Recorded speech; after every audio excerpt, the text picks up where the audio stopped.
That sure was a long 2 hours. Here's everything you need to know about the latest Apple keynote where they released kinda two brand new products. First off, I'd like to address I'm sick right now, so this is still not my normal voice. I will be back to 100% very soon. And second off, the leaks, especially the screen leaks for the Apple Watch and the iPhone XS came true. And can I get a drum roll? Because the three brand new names of the iPhone is, get ready for it, iPhone XS, alright, iPhone XS Max, so the name actually came true, and then iPhone XR. But getting right into it, the first Apple product that Apple announced today was the Apple Watch Series 4. We've been hearing about this for a couple months, about this bigger display, less bezels, because that's what we want in 2018. Well, here's a promo video from it, and Apple is so good at these promo videos, so good.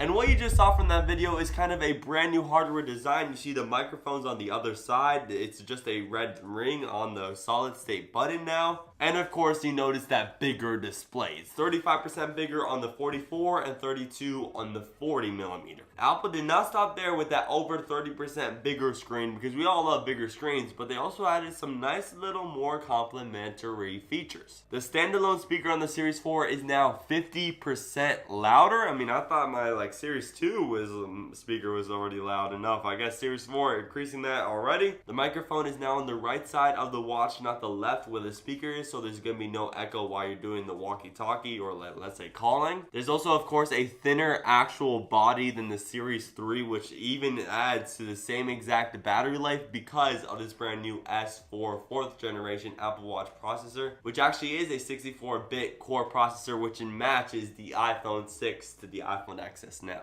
And one of the surprise features that just came out of nowhere was this brand new electrocardiogram, or this ECG, which you know is like the heartbeat thing and you see in the hospitals, like boonut, boonut, which has those random spikes. Well, you can now do that on your Apple Watch and send it to your doctor if you want to. If you want a daily checkup of your ECG, or you're just interested in seeing those little lines, well, all you have to do is go into the ECG app, hit the solid state button. That's right, it's solid state, and it's of course has that nice taptic feedback. But enough of that solid state button. This ECG gram is nothing huge, but it's still pretty cool. The sad part about this Apple Watch Series 4 is that the LTE versions kind of cost the exact same amount as the OnePlus 6, which means it costs $500, but it comes in gold, silver, and that space gray or black. What I'm surprised Apple's still offering is a version of the Apple Watch Series 4 watch without LTE, and that's going to cost $400, so that's not bad. And that's still going to come in gold, silver, space gray. And of course, if you're still interested in a Apple Watch Series 3 watch, that is still $330, and you could actually buy that right now. Go to apple.com and you could buy that right now. Now that's the Apple Watch Series 4, but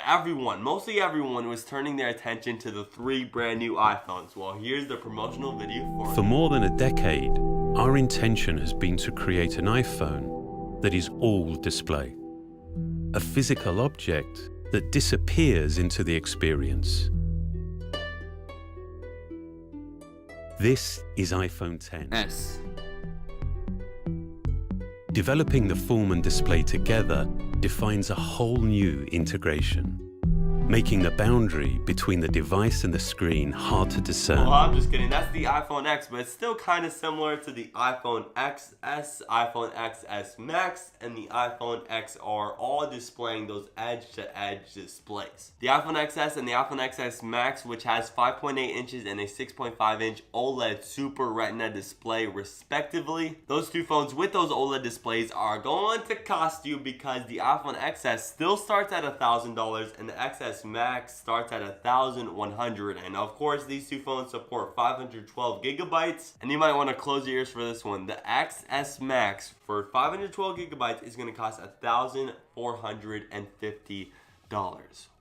If you're totally disgusted by that price, well, Apple still has a nice, cheaper budget iPhone for you, which starts at $750, and this is the iPhone XR, which comes in 6 colors. Count them, 6. You got the white, you got the black, you got the nice blue, you got this yellow, you got this coral, which was like the spicy orange. We were talking about that yesterday. And of course, you have this product red right out the back. Oh, sign me up for this phone, product red. Woo-hoo. The best part about this phone is not only the colors, but it is supporting the edge-to-edge 6.1-inch LCD display, and it's cost $750. Good job, Apple. I was hoping for $700, but $50 over that, it's not too bad. I'll get to the more important reason why the iPhone XR is even better than I previously imagined, but let's talk about like the overall features. And the XS is now gonna have IP68 water resistance. I dump my iPhone X in water almost every single day because, you know, the shower, but I guess IP67 wasn't good enough for Apple, and you can now dump your iPhone a meter more in water. The iPhone XS now supports dual SIM cards along with his brand new stereo experience, and Apple never said like how much percent better than the iPhone X or iPhone 8 Plus, but it's better. When you're recording video, it's gonna have better microphone pickup, and the most important part of the iPhone XS, the iPhone XR, and the iPhone XS Max is the processor. It has the A12 Bionic chip, which is the first ever 7mm processor in any smartphone. This A12 Bionic chip makes the Snapdragon 845 look like a 2016 processor. This new processor has the brand new 8-core neural engine, which is 6 cores more than the iPhone X A11 Bionic chip. This is going to allow for brand new AI, augmented reality software apps. Steve Nash was a part of today's Apple keynote. Yes, the Hall of Famer. If you don't know who he is, just quick Google. He partnered up with a specific app called Home Court, which is going to track how you do when you're shooting a basketball. It gets to see like the lines for the three-pointer and of course the hoop, and it gets to track like where you made your shot. It's pretty cool. And now on to the feature that most people care about, and this is the camera. And Apple actually did something significant with the camera this year. The two cameras on the SX is still that wide angle and that telephoto. It's still 12 megapixels, but supposedly it's a new larger sensor. But the main thing Apple did with these cameras is in the software, which means Apple could bring these features to the iPhone X. You know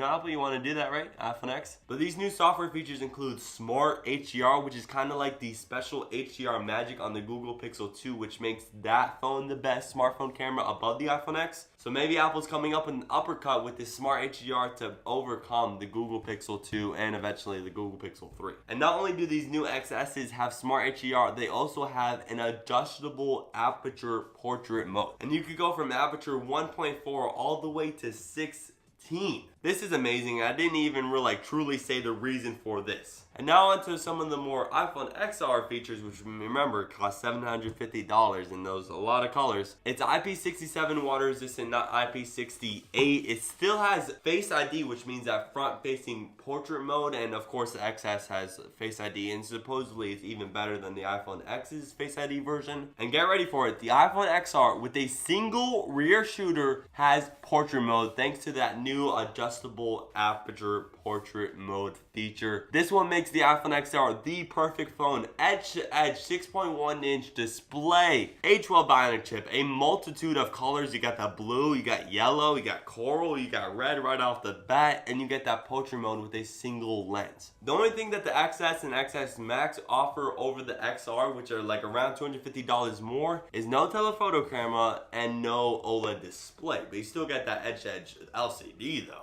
I am for sure on the iPhone XR hype train. $750 edge-to-edge display? Samsung, you are in trouble. After all of those great announcements, I was expecting AirPods 2 and of course AirPower, but guess what? Like we gotta hamper down the mood. There was no announcement. So just a year ago, Apple announced AirPower alongside the iPhone X. Now we don't see it at all.